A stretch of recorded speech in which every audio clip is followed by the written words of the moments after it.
Welcome back to Dark Nexus.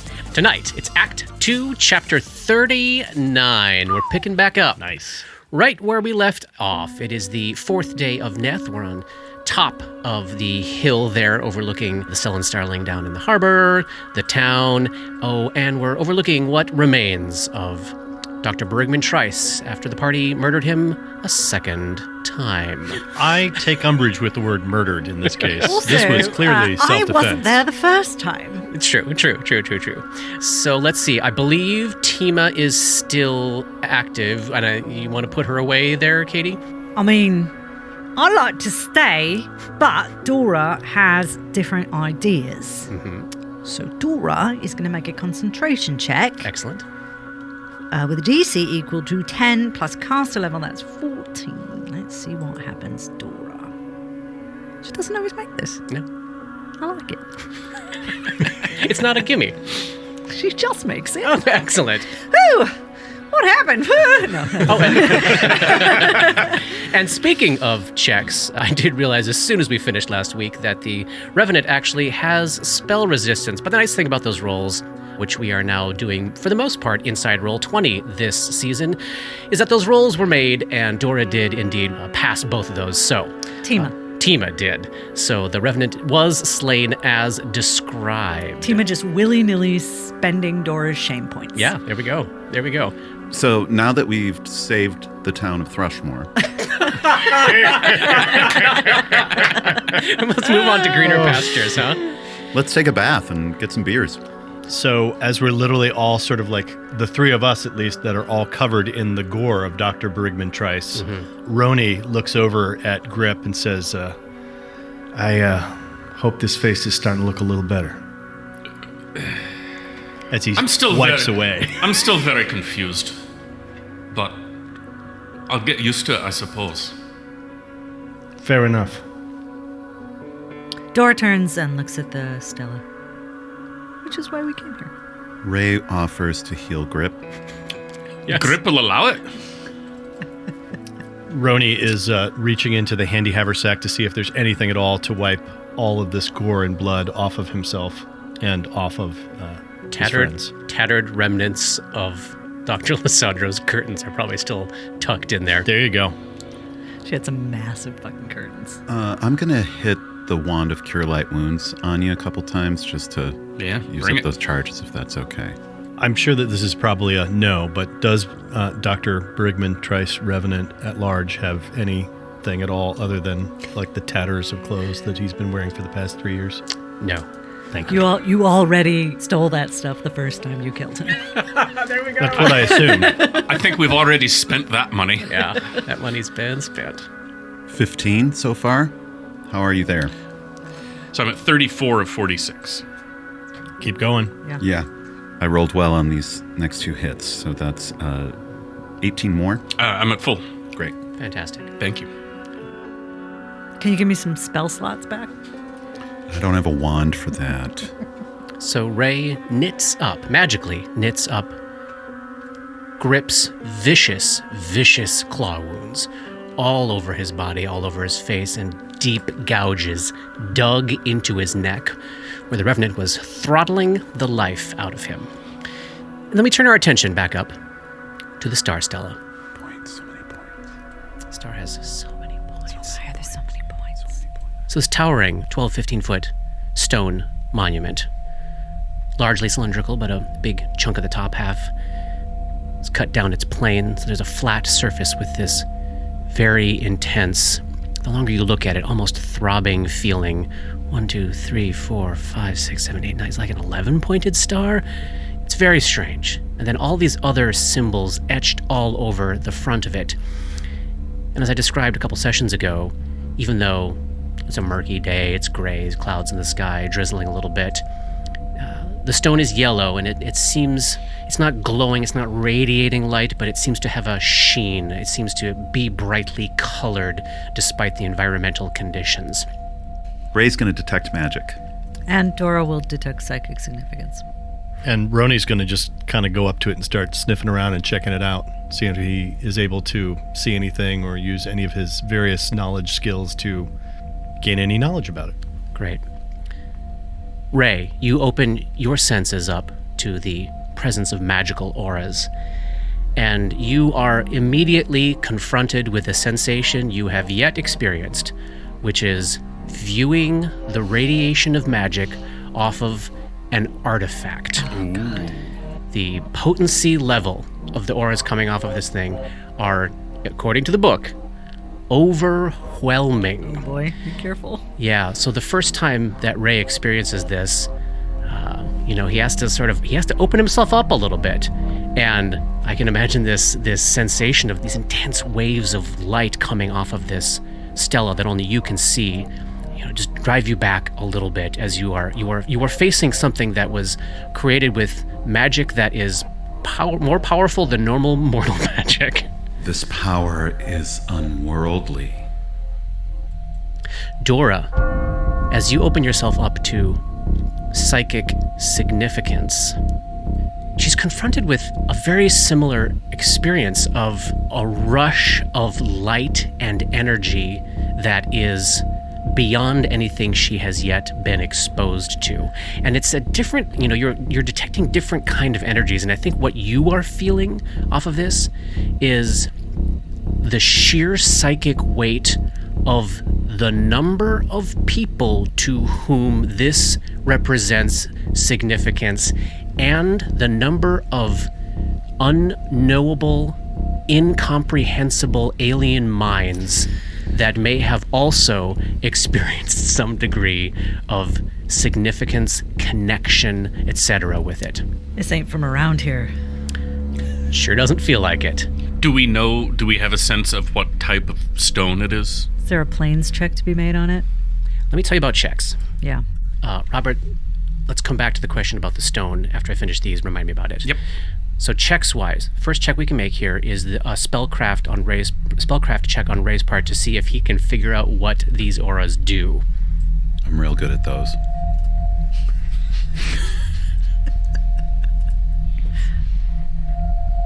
I rolled an 18. Ray can't even begin to process how he would understand what this thing does. It is pure confusion to him. I think I mentioned the first time you detected the aura on Red Destiny, like Ray noted that as like, whoa, that's an incredibly potent magic item relative to all the shit we're walking around with. The leap beyond that to this object is so exponential that Ray's mind is just, this might be unknowable. I don't have much experience identifying magical items, as you all know and have seen, but this thing truly is beyond me. You got Red Destiny eventually. Eventually. Dora and Roni, I would be able to take knowledge arcana checks on the sigils that are inscribed upon it, and I think I would allow a knowledge local check. Oh, that's supposed to be about people. That's fine. Make a knowledge local check. Or history. Tell you what, the two of you can make each of those checks. If you're going to do local or history, make your choice. I'll do local. Great. I'll do history. Let's start with arcana. 19. 24. Unknown. These, and to Roni, Johnny, I think he would process this as, like, Dora might look at them and go, I don't recognize those sigils. And I think Roni's processing them a little more like, those are of an ilk, of a language, of a foundation, of a something that is unrecognizable to you. Got it. Feels otherworldly to you. And then from both of you, either your choice, local or history, and I'll sort of flavor a response. 23. Oh, 23. 29 history. Wow. Okay. I'm not spending a shame point. No. Fun. Okay, I'm going to use these to kind of talk a little bit about something that happened in book 1. As we've talked about, I have to get a little creative when I think about how each of you makes knowledge checks relative to what I know about what happened to your memories and relative to how close things were to you in your life. And as the two of you are standing up here processing this thing and looking across the way on the other side of town to the other hill with the standing stone on it, and then casting your eye around town, you do not see a third. And we're reminded of the fact that in the library, when she was very ill, Dora said, while stroking Reynard with all very seriousness, "Oh, there are 3 standing stones in Thrushmoor. Everybody knows that." And as you're standing here looking around, you see only 2 standing stones. But you're dredging through what you vaguely remember about the history of town that has little to do with you, from history. And you do recall that, yes, at some point there were 3 standing stones, but in recent history, that's just not been the case, that this is a town that has 2 standing stones, kind of like the island has 2 standing stones. Something at some point happened to one of the standing stones, whether it was moved, hidden, changed. Are you suggesting that Dora made a mistake, or that perhaps she has tapped into something else? Or that is a recent thing that happened. I'm suggesting or that it was something that we were a part of. Probably Dora is processing it now as, in her personal experience, it seems unlikely that there were ever 3 standing stones here, because she probably would have remembered. To the world at large, it is known that there are 3, but somehow something happened here locally where there are only now 2. I don't think that's what you're saying. I think you're saying the world would say there's 2 standing stones in Thrushmoor. Correct. Dora was remembering that historically there were 3 standing stones. Mm-hmm. But you should feel pretty comfortable in feeling like there were probably not 3 any time Dora lived here. Got it. Does that make sense? Yeah. Finally word that in a way that makes sense? Okay. Yeah. Great. Because it was a history check and not a memory check or an intelligence check. Right. She's pulling something out of a book one of her personalities read at some point. Exactly. So I'm having to do a little dance sometimes with what I say. And like I said last book, my policy will never be to give you bullshit answers that are intended to drive you, but I might occasionally give you something that will clarify later, if that makes sense. Okay. Yep. But the symbols are indecipherable to the both of you. So Dora had offered to do a psychometry reading here, but the intensity of Ray's detect spell gives her pause. Yeah, I think it should. Yes. Does anybody want to touch it? I would absolutely have touched it by this point. Okay. I would have already done that. All right. Do you have the use magic device skill? Nope. Anybody have it? No. That might be one of the holds in the party. It's funny. That's ended up being the case. So as Roni lays his hand on the star Stella, the end of your fingers do tingle almost as though it's mildly charged. Mm-hmm. Electrically is kind of how a modern person might process it. And you hear, it starts very slowly at first, but a blossoming sense of a subtle whispering starts to develop inside the back of your skull. Nothing you can quite make out as you're sort of probing it around with your fingers and walking around and checking it out, but you're aware that there's energy in this object and there is some sort of communication effect. What do we see? Is it like a song? Is it? No, it's just like... It's going to drive you up a wall. Like... Would it be like when it was a thing to like have like a CB radio or like a radio like when you're a kid where you're trying to like mess with the dial and slowly you're going through a lot of gray noise and static and then maybe you hit on a voice a little bit? Is it something like that? Maybe it is, and maybe you aren't doing or don't have or aren't what can quite narrow in. Wow. That was some words you just said. A lot of words there. But Johnny, it would be a profoundly disturbing experience. Got it. Like a sanity check level? Oh, yeah. That's what it... You can tell that, like, if you knew what these words were saying, maybe it would drive you mad.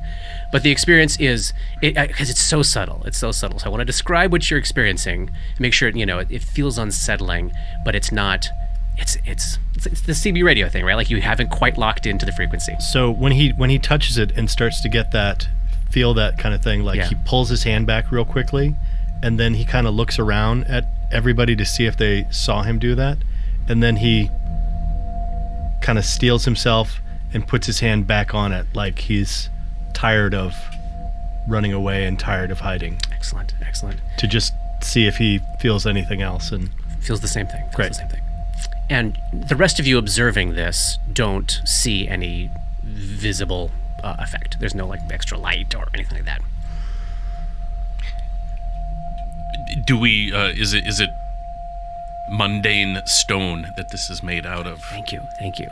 I don't know stone, but as you look around the area and you passed all those cliffs on the way up, whatever the prominent stone of the area is, if it's sandstone, whatever it may be, it looks as though it was made here. Okay. That it comes from the stone of the area. Gotcha. And even though it's a weird ass color right now, the quality of the stone feels local.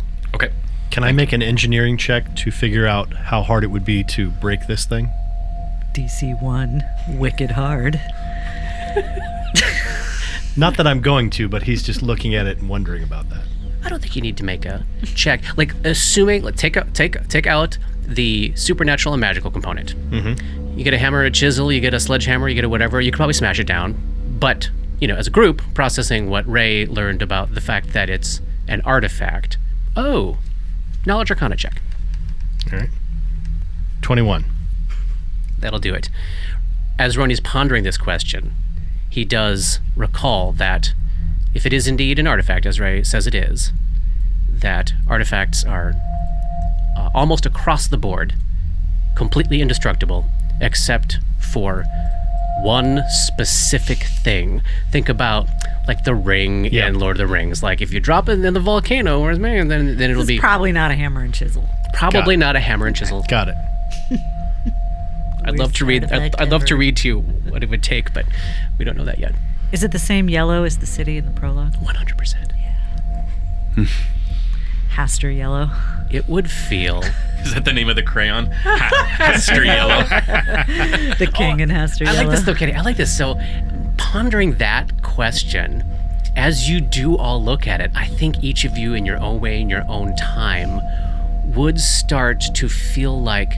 Get a mask sewn to our as faces. I think about what I saw in that vision of that city, this would feel right at home there. And maybe even start to question, did I see them there?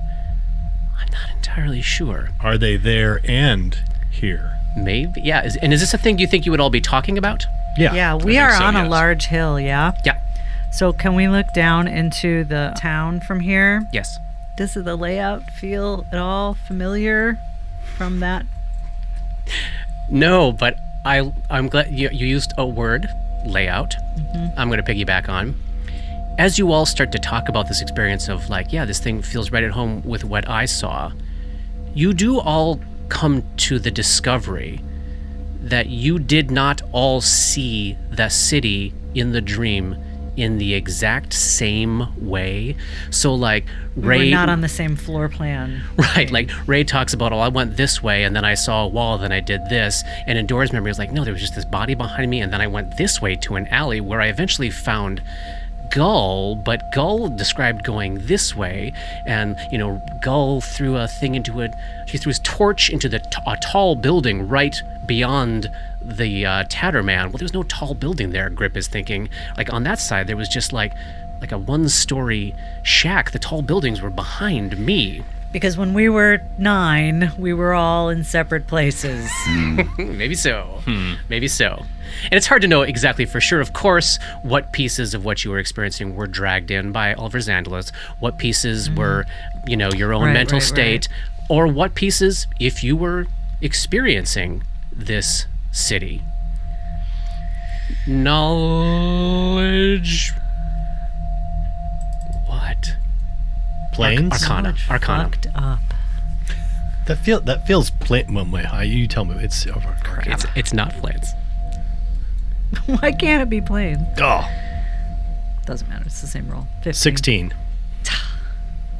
Can I aid? Okay. Go. Get him up to an 18. Didn't happen. Yeah, still, that's where you're left at. Is there any sort of religious connotation, like a mirroring of heaven on earth, a connection between the afterlife and the life? Yeah, give me a religion check. I'll take a religion check. You can do that too, Johnny, right? Yep. Great. 16 on the die plus 7 is a 23. 18. As this conversation's happening and Ray is pondering the object, Ray would realize consciously something that we're probably, I imagine, all thinking, that this is very clearly tied to the worship of Hastur in some way. We knew very little about Hastur beyond his description as the King in Yellow, him who was not to be named, an imprisoned being, perhaps.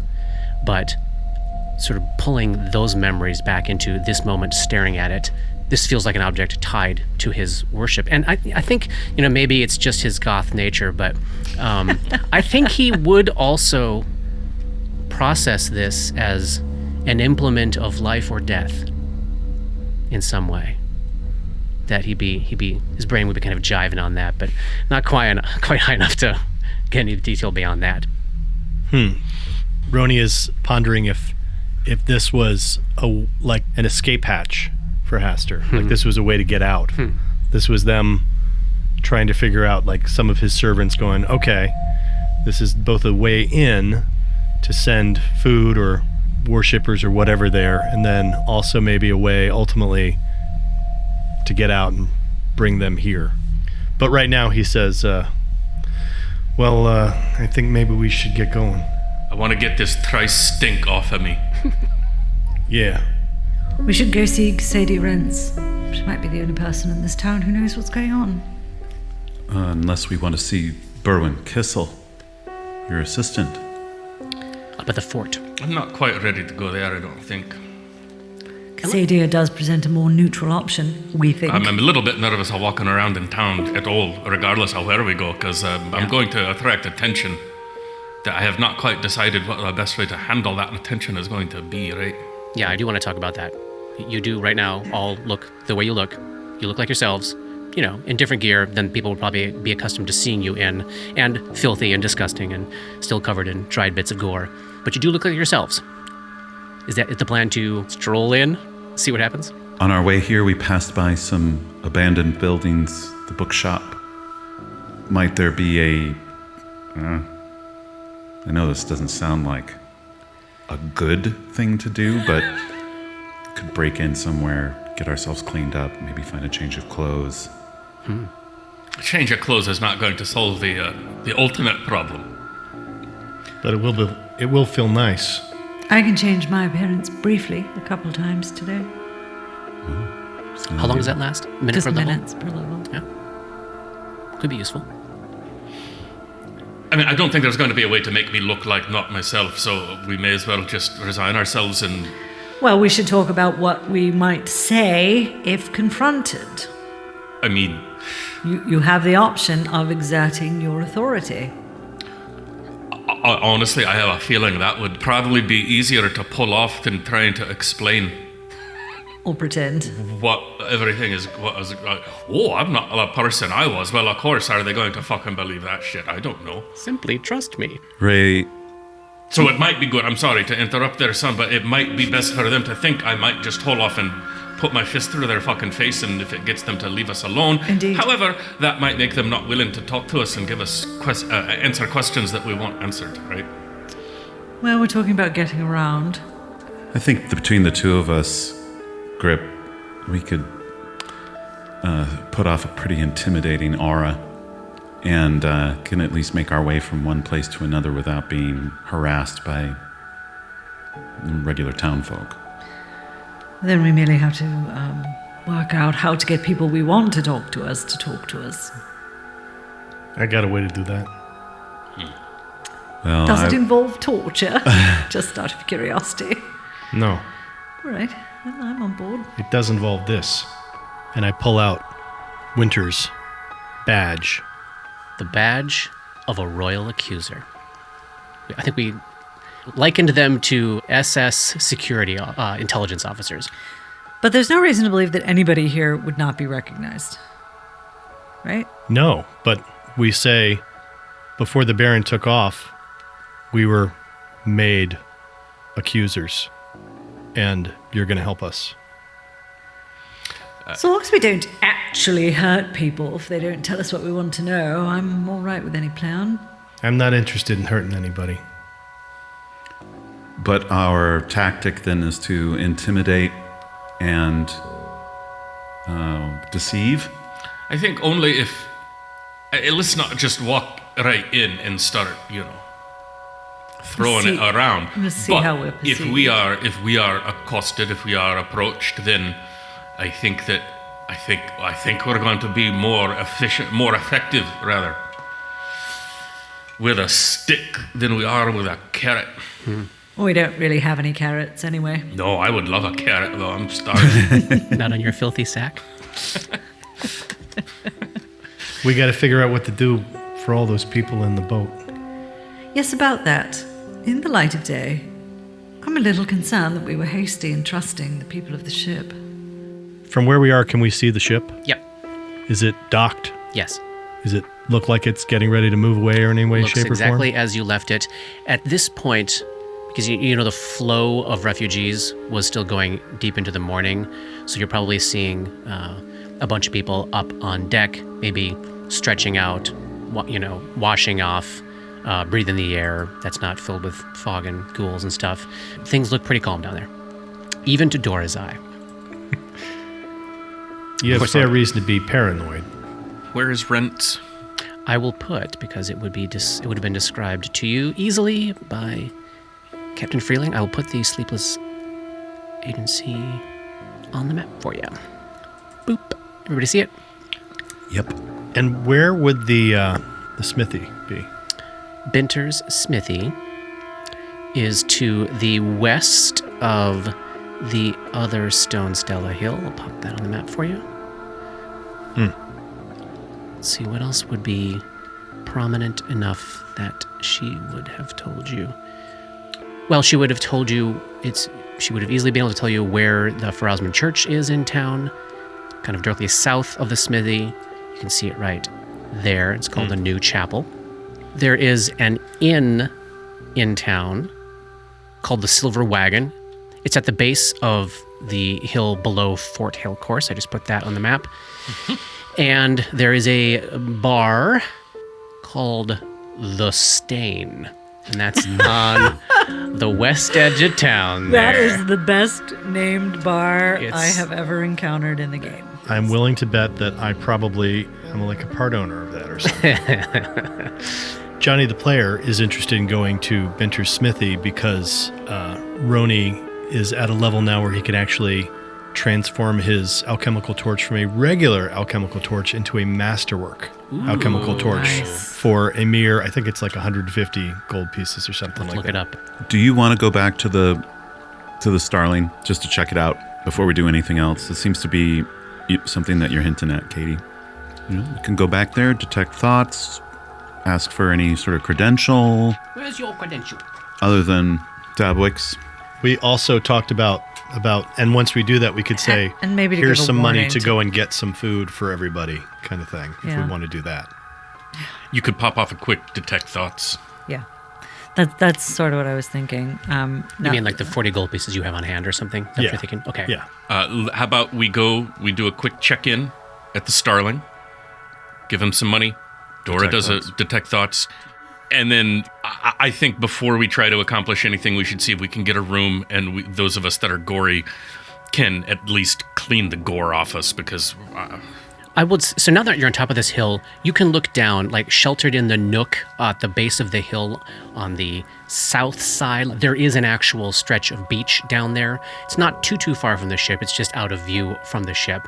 But it does look like there's a place, like a sheltered area down there. If you simply want to go down, clean up in the lake, wash your clothes, that's easily doable. I think we should, just because it might be weird if the four of us go and book a room in town. yeah, They might be that's like, true. why don't you just go to where you live over at that place that we don't know what it is, you know? Your home is right Yes, there. you can literally see it from here. Where do I live? So what I'm hearing the plan is check in on the ship, clean up a bit. Johnny, you were saying that there's like 40 gold pieces or something left in the haversack. If things aren't sketchy, give some money to Captain Freeling for the food that's been used so far, and then move back into town, assuming there's no combat on the ship deck. And then in that case, maybe just go right to the Sleepless. Yeah. building as A opposed, sleepless and that way, agency. that's honestly better because we're not to go to the Silver Wagon. We'd have to traipse through town. So this is, We I can think, sort of skirt. I think this is better. The other way. Yeah, the Sleepless Building is not too far into town from the road you'd have to take in from the island. And we may have a history with Cassadia Rents that we don't remember. Correct? That's right. Great. So I will, just to wrap up this piece of the story, I love where your brain went, Katie, but after a little bit of time, some sense motive checks, why don't you knock off a detect thoughts use I'll use ability? my daily ability. Perfect. Doesn't cost- You're left feeling very comfortable that Captain Freeling is indeed caring for these people and has no ulterior motive. You probably would find out that she's a little worried about the long-term situation here, but she's also worried about the long-term situation of her ship and the fact that her supply of lumber isn't here. She doesn't know if it's even going to get here. But as folks are settling in on the ship for today, it looks as though like you got a day window here where they're feeding people are getting cleaned up, the nurses among them are taking care of people. I'm guessing there's probably been a couple of disappearances by this point. 1 or 2 people jumped off the side of the ship and went on their way, right? Not everybody's going to be accounted for, but by and large, the folks that you know seem well taken care of. And Paul, now your crush can maintain its innocence and purity. Yay. She's You're not in love with a slaver. Right. Quick question. I have an unidentified ring from the Tatterman. Have we done a roll on that today? We have not. Go ahead, Paul. Here comes No that pressure. 4. Give Here yourself comes a that guidance. 4. Give Raise yourself a time to guidance. shine. I gave myself a guidance, but I still rolled an 8. Which is total of... 13 total. Oh, no. It's the most powerful. I'm going to put it on. I'm wearing it. Oh, I better look see what it is. We do also have the +1 War Razor from the Tatterman that could totally be something that could be traded for a lot of money. Should a fight break out, just remind me that you're wearing that ring there, Will do. Johnny. Will do. All right, so we can leave the ship feeling confident that nothing sketchy is happening there. Not entirely confident that Captain Freeling will stay here forever or take care of these folks forever, but you've left some money with her to compensate for the food that has been spent. She accepts that eagerly, and making your way back into town. Yeah. You make your way down that road through that copse of trees, and you pass, again, the book layer shop. And it is indeed completely closed up, and it's got a faded insignia on its sign over the door depicting a bricklayer constructing a wall of books, which probably, of course, would have a warm feeling to Dora and a feeling of familiarity associated with it. That this idea of building a wall brick by brick that she's had in the past may actually be about building a wall of knowledge book by book. Nice. It does seem, the buildings that you had seen later in the evening were shuttered and closed up. This seems sealed up, as though maybe it has not been opened recently. Perception check. Sure. For traps and things like that. Like people are hiding in there. That is a 26. As you're sort of checking it out from the front as you're passing, looking around, peering in windows and stuff, no sight of any traps. And as you get sight of the interior of the shop through maybe a little crack in an old shutter on the outside, you see what was probably at one point a very cluttered bookstore based on the number of shelves and tables you see that clearly at one time held a lot of books based by all the dust rings, like where the books had been, though it's mostly empty right now, and there's a lot of dust in there and cobwebs in the corner. It looks pretty run down, unused. Disable device. You can break in? Yep, 26. All right, you're in.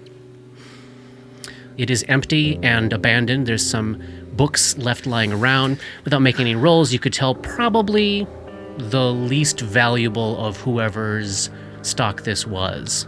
Psychic significance. Yes. As you open yourself, you get this feeling of being surrounded and enveloped, as if this location, this business, this choice of a life was deeply, deeply significant to somebody. It's got the psychic feeling of a first-generation small business owner who succeeded where everyone told them that they were going to fail. That kind of sense, if that makes sense. But now it is empty and abandoned. Toss the place for anything? Detect magic. No magic, nothing of value to find. Notably, Johnny, as if it had been cleaned out. Okay. Okay. But at least a place for us to, that's off the ship if we want to go someplace. It's a place to go. Absolutely. Good And one it here. is, just outside. Again, it's like on the island side of town here, a little out of view of the downtown area. Continue on. Yep. So at this point, we've gotten ourselves cleaned up so we're not Yep. covered in gore and stuff. Not covered in like gore. that. Great. Continuing on into town, the map that we have here is beautiful, a little representative, but you can kind of tell as you'd be winding through the next turn there, you see what is depicted as a small outcropping of smaller buildings, and then off to the left there, that looks like a more rundown neighborhood, and it seems a little dreary down there. As you pass this cluster of houses on your right, you do see for the first time something that Captain Freeling had described to you. You stumble across your first mural. Chalked on the side of the wall of one of these houses is this incredibly elaborate, like 8 foot tall, covering the first floor of the house, wrapping around the corner, depiction of a representation of something that would feel right at home to you with what you saw in that first nightmare, this same city. And it is done in a combination of black charcoal and yellow chalk. And it is spectacularly done. And, today it's raining. Is it done as if by the style of Xandalus? Or Matt Wahlquist. We love your art, Matt. We do. No, you would not feel like, oh, Xandalus did that. Okay. You would feel like an artist almost photographically captured what it's like to look into this city. And this one, so it's raining, it's drizzling a little bit, so it's probably also running, like the charcoal and the chalk is like running down the walls, so it looks like the city is melting. Mm-hmm. And as you catch sight of this the first time and you look across the street down into this more rundown part of town, you do see on like every fifth building the signs of another image similar to this. Great. Awesome. How encouraging. And not magical in any way, shape, or form. Oh, they do not register as magic, and they do not register with psychic significance. You head down past this group of houses to a stone bridge going over this part of the waterway, which at this part of town, it would look like a river, as you can see on the map there, even though it's just, the lake itself separated by island and shore. But there's a nice like runnel of water through this part of town that is left with this feeling of a river. And this bridge is big enough for boats to go under it, so it's kind of a tall, arched, kind of Gothic-y stone bridge that lands at the other side, right at the base of the fish market, which is where you saw Glowing Jenny and the guard kind of like looking sketchy out there the other night. Heading over the bridge. Yep. Yes. Perception checks from everybody.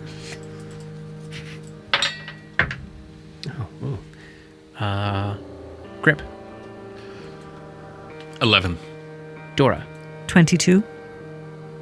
Roni. 18. And Ray. 20.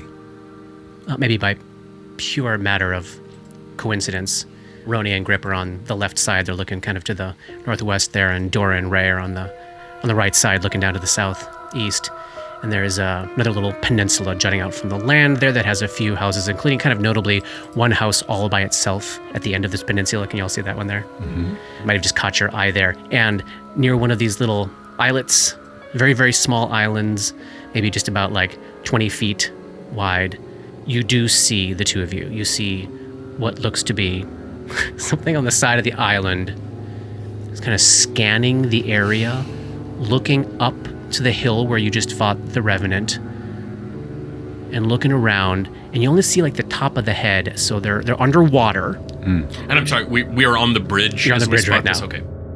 Emerging from the water behind this low island, and you only see enough of the top of its head to get the sense of like giant eyes, your immediate thought would be frog bigger than a human. It's like something with bulging eyes kind of atop its head, about the size of a humanoid. So, for what that's worth. And you just briefly catch sight of this thing with bulbous eyes emerging from the water, scanning the area, very specifically scanning the Star Stella Hill, and then shloop, dipping back into the water. Did you see that? I did. Does anyone know what it was? Knowledge and local checks, if somebody wants to describe it to somebody who has those. Yes. It's some kind of like fish frogman thing. Oh, wow. 30... Oh, 32? Why, that's the fish frog man. Oh, it's good old Fish Froggy. I love him. That's Fish Frog Jenny. No relation. It's weird. After being in the asylum for so long, there's like a certain level of like creepiness that I feel like existed there and tension. And it's so weird to not have that Just walking around town. where I feel like it has to be feel like a very strange thing, be walking around outside. Yes. And for the first time have like a memory of being like, this is what it's like to be outside. Person. This used to be our life. Yeah, but Yeah. like not having the memory of that. So I feel like it's a very strange feeling to be like, I was born 11 days ago, and this is my first experience of what it's like to have freedom. Maybe a little agoraphobia going on. Oh, It's like, yeah, could be. just a healthy dose of paranoia, I think. Yes. We should all have, since we're now in Innsmouth. We are definitely in Innsmouth. There's that, and there's also just this sense of, for Roni, like the idea that there's like a lot more to the world than I thought, even There with is this. much more in Yeah. heaven and earth. Guy who used to be Gulliver. So when Ray describes what he saw to Roni recognizes what this probably was, which is a scum. S-K. Is that an acronym? SKUM. They are horrific, hunchbacked, green-skinned humanoids with frog-like heads, but with these giant, toothy fish mouths.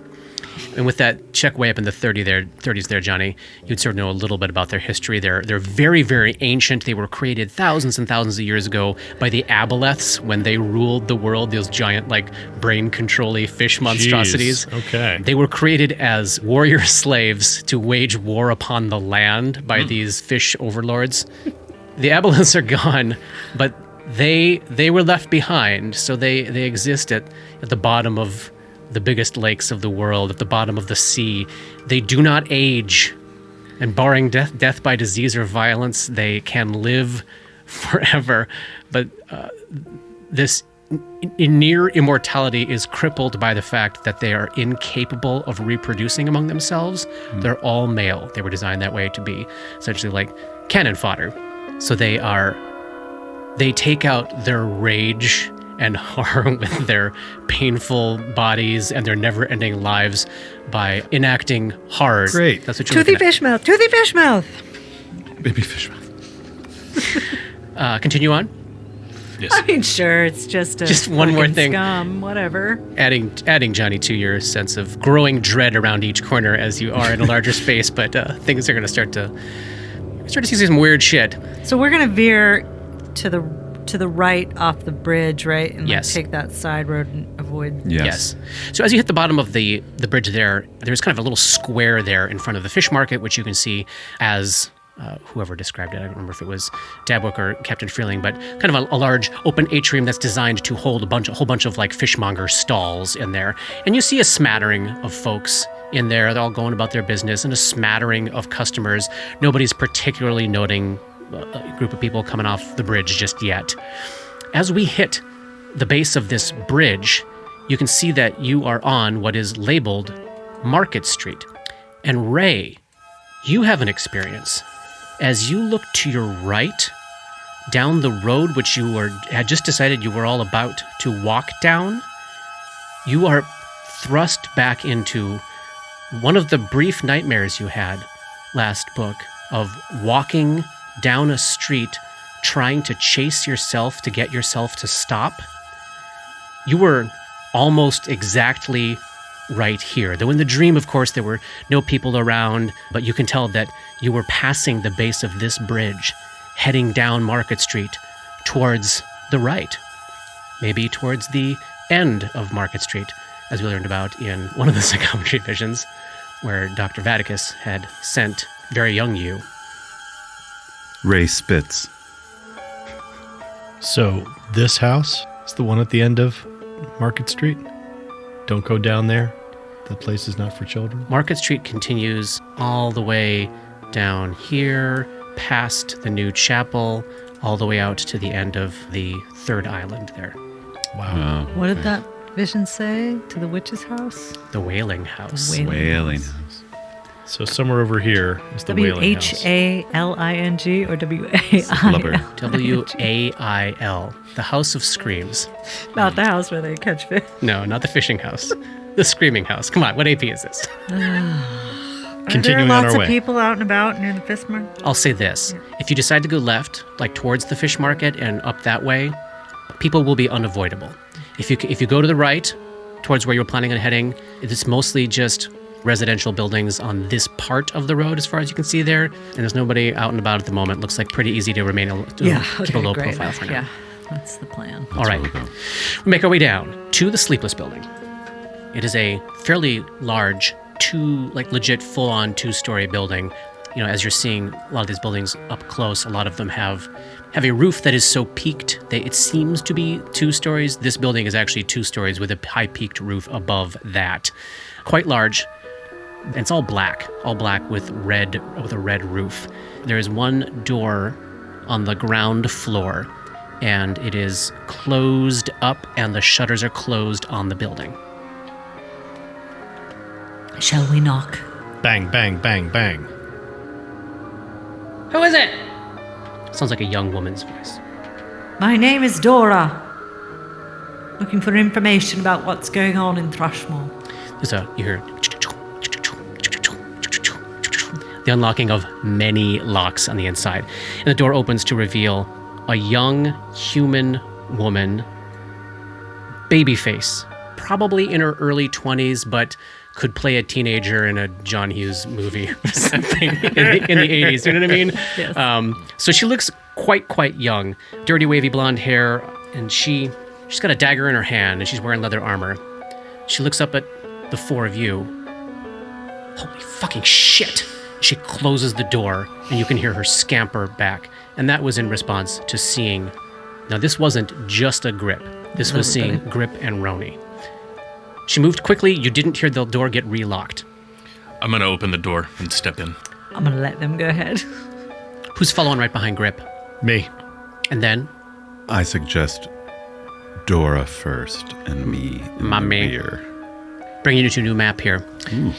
Grip pushes in the door behind the young woman into an open office space that looks exactly like a Renaissance-era detective agency should look. There are numerous desks. They're all like face-to-face with another desk, like they're like detective partner sharing a workspace kind of thing. And the room is filled with 5 people, 3 women, 2 men, all on their feet now, drawing weapons as you come in. I'll describe them in more detail when things slow down a little bit. But the first thing that you see and feel is this sense of motion and panic and threat. All of them, even the ones that may not be rogues, look pretty roguey. You know what I mean? Like, they all look like criminologists or investigators. Even, like, the 2 that probably might, like, class-wise might be something else. Like, there's a young man with a musical instrument on his desk that's probably a bard, but maybe he's a bard rogue. And there's a woman off to the left that is clearly a Pharasman Inquisitor, because she's got the very traditional red fedora, like giant fedora-like hat that you can picture from all that like, sort of iconic Paizo artwork. Yeah. Very old school looking Pharasman Inquisitor. And as Grip comes pushing in, that woman is yelling, Cassadia! Cassadia! Cassadia! And Grip, as you make your way in, you see a woman come stepping out of the office to your right there. So you see a sharp, dapper-looking, like middle-aged woman with high cheekbones, striking red hair, in this elegant, fitted black dress. She's got piercing eyes, a wry twist to her lips, and she just exudes confidence and competence. I've got some art for her too. Oh yeah. And in the art, she's depicted with a purple silk scarf draped over her right shoulder, which I think is super, super fun. And they've got her in a hat with a feather and a veil. Oh, she's so cool. That is, she's totally giving side quests in a version of Assassin's Creed. Yes. Well, we'll see if she serves a similar role here.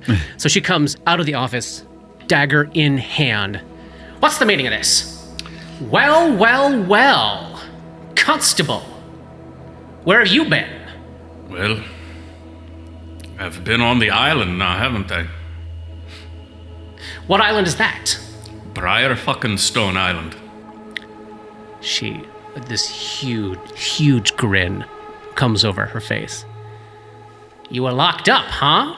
For a bit, yes, I suppose I was. You like that, do you? I love to hear it, you piece of shit. Roni can't help himself, but he chuckles at that. What the fuck are you doing here? Grip's gonna do something he hasn't done yet. Just because I want to see how it plays. Okay. Because why the fuck not? Yeah. He's gonna make an intimidate check. Just to... And what he's gonna... Should I roll it and then play it, or should I play it and then roll it? I think roll it and play it is fun. Let me ask you a question before I do this. Yes.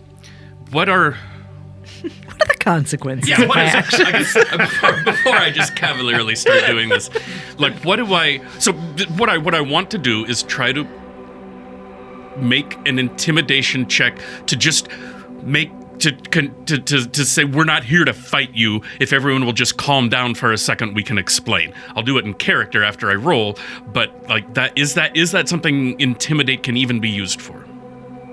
The idea would be, if you don't stop threatening to attack me, I'm going to kill all of you. Right? Like that's the intent. Yeah. You want to appear as strong and capable and dangerous enough to make everybody pause for a second. Is that right? Okay. You don't want this fight. Yeah. Yes. Yeah. That's the air I want to try to convey. Go ahead and play it a little bit then before you roll. Maybe we'll have you roll just as you because cap if you off. play it really well, you might get a bonus. Yeah, that's true. That's true. Thank you, Katie. Is there there's like a little bench or a table next to me, right? It looks like Yes, it looks like where a witness would sit to talk to an investigator, and the guy standing right immediately next to you is the bard-looking type. Yeah. Yeah. So I'm just gonna, with my big meaty hand, I'm just gonna slam it, palm down on the table that's next to me. Yeah. And just go, look, if everyone will just take a step back and let us explain ourselves, no one's gonna have to fucking get hurt today.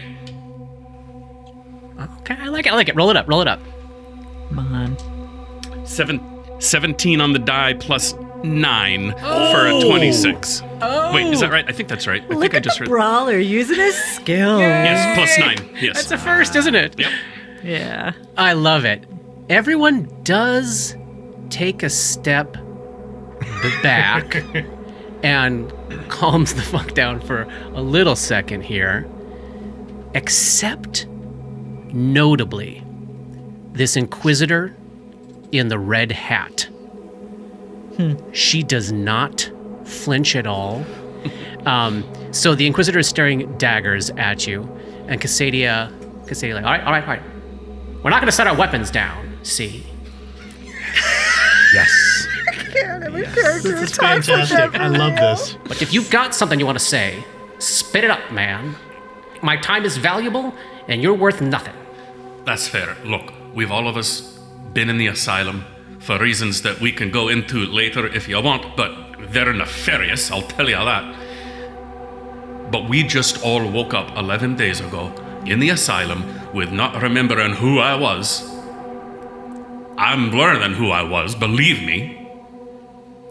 But we just got back from the island, and we don't know what's going on, and we would like to find out what's going on. That's why we're here. We would like to find out what's going on. Are you curious what was going on at the asylum at all? I know you know something was going on. Bring your face over here, big boy. All right. She's been watching you very closely as you talk. So as Grip makes his way over to Cassadia, she reaches up a hand, kind of takes you by the chin, moves your head to the right, moves your head to the left, stares deeply in your eyes. Makes a sense motive, Jack. Huh. What do you know? If what you say is true, I'm going to ask you to submit to some mental probing. Is that acceptable to you? Actually, I think that would be fascinating, and I think it's a great idea. See what you can find out in there. Okay, now she's looking over at the others at this. Who was it? So I think maybe it was Captain Freeling who expressed shock at hearing you ask if you could do something. Like, they're all responding notably to you going along with things, asking if you can do things. Like, they're responding very noticeably to that. She says, all right, well, sit down there. Shevin, come over here. Shevin is a dark-skinned, jet-black-haired, beard, devastatingly attractive half-elf guy. I can tell from the token that he's very attractive. He's a good-looking fella.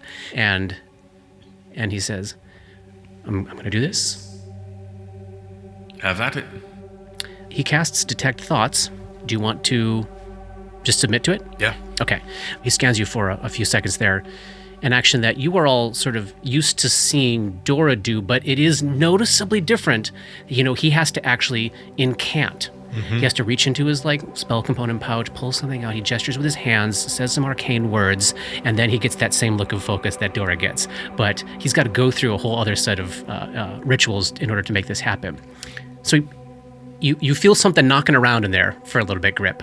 And then he takes a step back with kind of like a, well, holy crap look on his face, and he gives a nod to Cassadia, and she says, well, what do you know? 11 days, you say? Whereabouts, Tell me what happened. I don't need to recap the whole thing. What's the short version of this? The short version, Similar to what we said on the dock? Yeah. Yeah? Yeah. Great. Well, we haven't heard anything about trouble out on Briarstone, but it doesn't surprise me the way everything's falling apart around here. What exactly is happening here? Well, people are disappearing. They've been disappearing for quite some time, including you. And she looks over at Roni. She's been kind of avoiding your eyes, and she finally looks into them, narrows her own eyes. Even you. Nice to meet you. The name's Roni Stoicha. Of course it is. What will it be next week? Dog boy? I don't know. I keep learning new things. I need just a second here to feel the feelings that I'm feeling, because, see, this is incredibly wild to me. Just Sorry. out of curiosity, what name do you know him by? Oh, it's a different one every week. Yeah, the thing with him is, you call him a name, he kills you. You can refer to him as, various monikers he allows on whatever given week. All some sort of variations on animals. Well, we're all of us riddles wrapped in mysteries, aren't we? So what are you doing back in town? Trying to figure out what the fuck's going on. I mean, if I'm being perfectly honest, then I may as well, because you can read my thoughts. I'd kind of like to kill Count Lols. But other than that, we want to try to find out what has happened to us and get our fucking lives back. Are you searching for the missing people? And also, there's a whole lot of people on the ship that need some help. Okay, so we filled her in on the situation on the ship. Great. She gives a nod back to the woman that has not yet been described, who is a halfling. Again, another disarmingly attractive person, young halfling woman, piercing eyes, long black wavy hair. He says, Lucky, make a note of it. If I send somebody over to the ship, see what we can figure out. Who was the other sleepless agent? Did we I meet? don't think we know one. We didn't, to the best of our knowledge, we didn't meet one. We We just found found the card. business card for Business card, that's it. Cassadia. Okay, thank you. But you did know another royal accuser. Is that what you're thinking of? Am I thinking of, is that Winter? Winter's, Yeah. yes, Winter's partner. Winter's partner, who we don't know who that is. Like, that's not someone we met, right? You know the name, Omari. Okay. So your plan is to just come right back into town and pick up as if nothing happened. Is that what I just said? I know I'm not very bright, but I do not think that's what I just said. Do you want to do some actual good around here? Is that what you're saying? I'm not opposed to it. Huh. What about you, lady? She looks at Dora. Yes, I would like to do some good around here. And you? What was the last time? What was the last one? Digger? Digger? What about you, Digger? My name's not Digger. It's Roni. Roni Stoicha. You can call me that. You want to do some good around here, too? I want to try to help the kids and the people that are left on that ship that were in that awful fucking hellhole that we came out of. I can tell you that. How much good? That sort of depends. But I'm not out to get you. What about you, Vaticus? We didn't come to take over from where we left off. We came to save ourselves, to save the people we brought from the island. And now we find ourselves with whatever's going on around here. So if there's anything we can do to help as we try and get our revenge on Count Lowell's, we are here to help. What can we do? Does she not recognize Tima? She does not seem to. Okay. She does not seem to, no. Great. Yeah. She does recognize Ray. Obviously, she Yeah. recognizes everybody else. Yeah. All right, so you want some information. We got a lot of stuff that needs doing around here. Because as you've probably heard from the captain, everybody's gone. Count's gone. Magistrate's gone. Idiot. The fort, keeping it closed. The jerks left their posts at the militia. Priest is gone. We're doing the best we can here to organize things, hunt down what we can, but we're stretched incredibly thin here, see? Crack yourself up. Oh my god. You did this to Yeah, yourself. this is your own. This is your own hole. High-waisted, fast-talking. Oh, wow. Okay. I love this. This is so awesome. Yeah, this is great. All right, if you want to do some good, real good around here, you want to do something that I don't have time to do, well, we're working on dealing with the folks on that ship, which we're going to probably need your help with as well. Did they mention on the ship that they're saying that the witch is back? Yeah, I mentioned that might be the case. I don't know how to feel about this particular rumor because, see, on the one hand, if it's true, well, that's really awful and we're all fucked. But if it's not true, it could be a colossal waste of my time and resources to track this down. Now, I got three guys over at the fish market talking about how they've seen her cave up the shore. You got a little time later today? You check this out, let me know for fact if the Briarstone Witch is back or not. I don't intend for you to take her on if she's there. Then we're all out of here, right, gang? We're all out of here. But if we can put this rumor to bed and get people to know they don't have to be scared about the witch, it might get a few more people out of their houses and maybe trying to talk to their loved ones who worked up at that fort, who are on staff formally at Iris Hill, who've all been laid off. Might get folks to organize a little bit more. Take some action. Is this something you can do for me? Yeah. It Yes. sounds right up our alley, actually. Have you noticed the scum in the water? We're getting reports of fish people. I've not seen them with my own eyes. We Oh, saw they're there. them off the bridge on our way over. What did you see, Lucky J? And the halfling. It's like, it's up the fort. Yeah, up the fort. Yeah, right. She did see some up at the fort the other day. Looking around. And then the other night, last night, one of us saw a glowing figure. The blue light. Coming down from the Iris Hill. Yeah. Yeah. Well, of course, the Count's mother is haunting the town now. Yeah. Long been a rumor. People see her walking the streets at night. Been dead for 20 years, of course, but I discounted these rumors before, but now, at this point, I'm willing to believe. And the layoffs you spoke of at Iris Hill? Well, what is that in relation to? Before the Count left, everyone was released. One of the staff, what's her name? Millicent. Millicent Carroro. Sort of the head housekeeper, I believe. Taken over the estate and kicked everybody out. Right around when the Count left. Did Count Dipshit Lols make a point of leaving, or is he a disappearance, if you follow? No, I do. He's reported to have been seen with a large group of folks heading down to the harbor. I think it was a day before the earthquake. You know about the earthquake, right? You felt the earthquake? we are a bit know familiar with that about the earthquake. yes. Yes, a group of people down to a ship, heavily laden, headed off the north, presumably with you, now that I have this information, to Briarstone Island. Never seen again. I got a question for you. Who are my people? Roni, I don't know how to tell this to you. You killed people that asked questions about you and your background. You told nobody nothing. Except for this guy.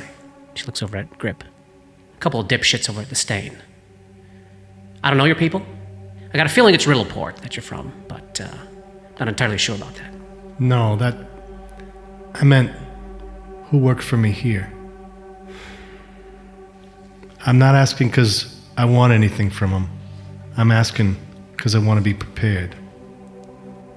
She nods at that. Well, then I'd say two guys. Keldrin Mon, Stanhope Nixon. Now, Nixon you don't got to worry about. He's a fucking coward. But Keldrin Mon, he's a piece of shit like you two. Thanks.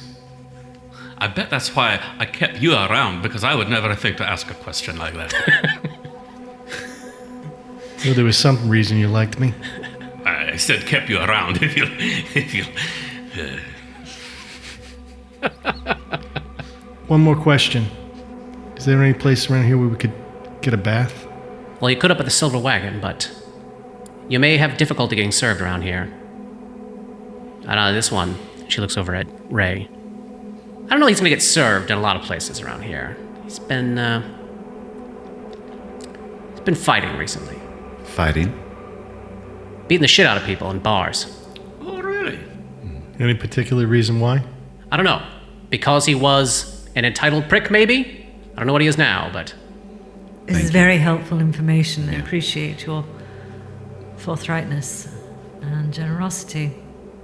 I'm doing the best I can here. And you, I'm sure you understand.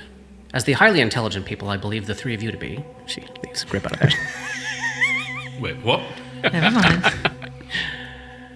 We're all dealing with extraordinary times here. I'm trying to keep some things a little close to my vest. I kind of want to cast Detect Thoughts on her so badly. I'm afraid it'll go wrong. Check this out. Help work out the details with getting your folks off the ship. Get these things taken care of. Come back and talk to me. I'll put you to work. And then we can talk. A little bit every night. You got some questions for me? I'll answer them for you. You do some work for me? I'll help you out. But look, if you get back to your old ways, I am not interceding on your behalf. Is that clear? Quite Understood. clear. Yeah. Hey. Goes for everyone here. Even Annie over there. And the one with the Inquisitor hat. Just grimaces. Yeah, I call her that because she hates it. It's not her fucking name. 16 on a sense motive. Uh-huh, yeah. She seems legit, right? She seems legit. Well, we should probably be going then. I'm gonna check out the cave. Yes. Yeah. Is that first, or are we going to the boat first? What is it we need to work out with them? Like, we need to figure out how they're getting off there? She just basically wants you to make sure that you take time to go over with her folks later in the day when they're set to be an intermediary to make sure that everybody who's on the ship understands that they're here to help and to do, whatever you can to smooth things along. So some diplomacy checks. Possibly so. She does give you a name of a local fisherman named Tolly Remsatter, who you can find easily at the fish market, who's been one of the three guys, sort of the main of the three guys, talking about, air quotes, seeing the witch nearby. And he's the one that she would suggest you go talk to first. And you're heading out then? Yeah. As you're heading for the door, Annie makes eye contact with you, Grip, and gives you a really serious come here gesture with it. She looks a lot like Winter. Like she's dressed up in black chain, black velvet, black leather, black cloak. She looks as though, you learned from Winter that she was from Maiden's Choir Cathedral. Like perhaps someone who served there as well with her. So she gestures for you to approach her. Do you do that? Yeah. Okay. As you walk over to her, she's looking up into your eyes. She casts her eyes down on the armor you're wearing. She casts her eyes on the cloak that you're wearing. And her face just goes Oh, shit. fucking dead. Shit, I just remembered what I'm wearing. And she says, I know what you did. And that's the end of chapter 39. Oh, she doesn't know shit.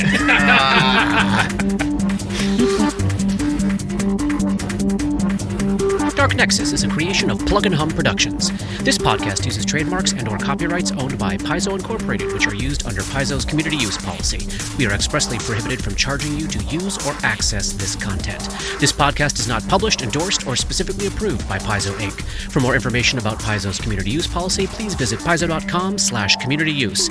And for more information about Paizo and Paizo products, please visit paizo.com. That's PAIZO.com. Dark Nexus uses music and soundscapes by Sirenscape. Check them out at sirenscape.com. That's SYRINSCAPE.com. Opening and closing themes, along with additional music, composed by Rob Kauzlaric.